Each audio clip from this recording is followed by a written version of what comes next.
BBM. Terus kemudian banyak hal lain yang belum lagi efisiensinya. Subsidi, ada coba lihat subsidi kita kan sudah 300. Yakin nggak? Kalau 300 sampai ke rakyat, saya yakin mungkin agak sedikit berkurang kita banyak orang. Tapi ada yang sampai wow, subsidi pupuk aja banyak rakyat yang 50 subsidi. Subsidi untuk BBM banyak rakyat yang juga kurang BBM. Masih banyak orang-orang yang subsidi pupuk di BBM sampai 10.000, 3-4 kali harga normal. Artinya apa? Nah ini yang saya lihat ya. Artinya konflik apapun namanya itu disintegrasi apapun namanya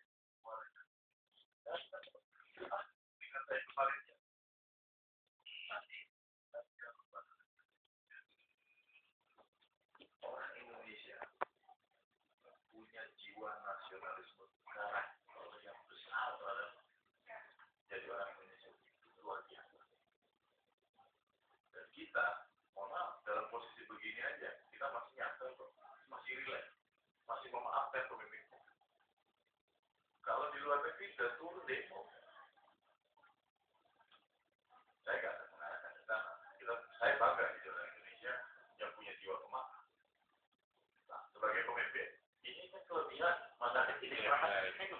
Sebagai pemimpin, kita juga jangan memanfaatkan ini berlebihan. Kita harus jawab mereka, jangan begini nih. Masih ada anggota DPR yang bilang, kalau kita ngikutin kemauan rakyat, sampai kapan kita selesai. Untuk apa kita jadi pemimpin? Untuk apa kita jadi pemimpin? Kalau kita nggak bisa menyelesaikan permasalahan, kalau belum selesai berarti belum selesai tugas kita dong. Main lagi. Gara-gara apa? Waktu itu ada masalah pembangunan gedung. Kami berpikir bangun gedung kami tolak. Karena apa? Keinginan kebutuhan rakyat masih banyak. Wah kalau lu apa?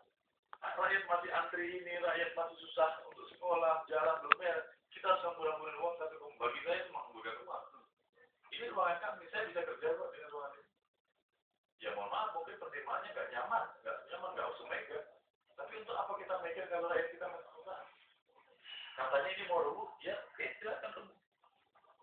Kita hitung data, pakai konsultan, cek gedung ini masih layak atau enggak. Nyatanya, alhamdulillah kita nggak berharap dirubuh. Saya bilang kalaupun itu rakyat sudah banyak menderita antri, ada yang juga antri raskin sampai ada yang masuk rumah sakit meninggal. Oh kita kenapa anggota DPR baru antri 5 menit aja takut, khawatir. Jangankan di gedung kita, di gedung-gedung kantor yang mahal, yang mewah, yang liftnya banyak juga, kalau jam rush hour, jam makan siang, pasti antri juga. Jadi kita nggak bisa pakai perbandingan yang saya pikir ya. Benar, intinya begini, sebagai pemimpin bangsa, kita harus merasa, kita harus punya empati kepada rakyat. Kaca kita di rakyat. Karena yang memberi kerjaan rakyat. Manakala kita jadi pemimpin tidak berpihak ke rakyat, tidak mikir rakyat. Pertanyakan lagi diri kita, layak nggak jadi pemimpin? Layak nggak jadi pemimpin? Maaf, saya jadi wakil rakyat juga baru 3,5 tahun di periode saya pertama. Karena saya selalu merenung, benar nggak ada itu cocok nggak? Waktu mau maju lagi, saya tanya ke teman-teman sekitar saya, ya anggota DPR, ya staf saya, orang tua saya, istri saya tanya layak nggak saya jadi anggota DPR? Sebagai suami, dia jadi anggota DPR, layak itu yang harus kita tanya. Lagi papa dulu selama jadi anggota DPR, jadi sombong, jadi ini atau jadi lupa, oh ternyata enggak. Itu berkaca. Nah itu introspeksi. Nah makanya saya bilang, sebagai seorang pemimpin yang kaca juga jangan lupa kaca saya. Nah, pandangan Bapak sebetulnya Bapak ini kan ke depan tantangan global semakin ini Pak ya. Kalau sendiri gimana solusi menurut Bapak paling tepat? Jadi itu tadi dari 4 permasalahan besar berada 5 ya. 4 itu kita harus konsentrasi penuh dengan arah pembangunan bangsa. Kalau pemborosan sudah terlalu berlebihan, kita nggak perlu pinjam uang lagi luar negeri. Kita cukup merubah, mengkalibrasi tujuan kita. Misalnya bantuan sosial, seperti apakah bantuan sosial itu? Ada subsidi, yang saya khawatir di bantuan sosial uangnya nggak sampai ke rakyat, namanya bantuan. Nah, jadi arahnya itu aja. Kita konsentrasi ke fokus dasar kebutuhan kita. Utang tetap kita bayar, kalau memang kita nggak bisa di reschedule lagi, oke bayar. Itu pun nggak berpengaruh. Dengan efisiensi 700 triliun tadi, mohon maaf ya, kita bangun transportasi publik di Jakarta itu cukup dengan 20 triliun saja. Jadi kalau Anda kita bisa efisienkan 700 triliun tahun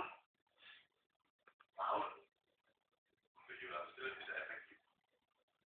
Berarti Anda bisa bagi aja ke 20 berapa kota besar. Tentunya DKI sama Sulawesi sama Makassar beda. DKI sama Palembang.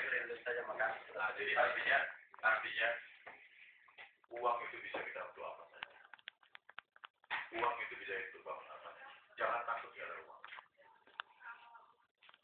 Tinggal sekarang pemimpin yang mampu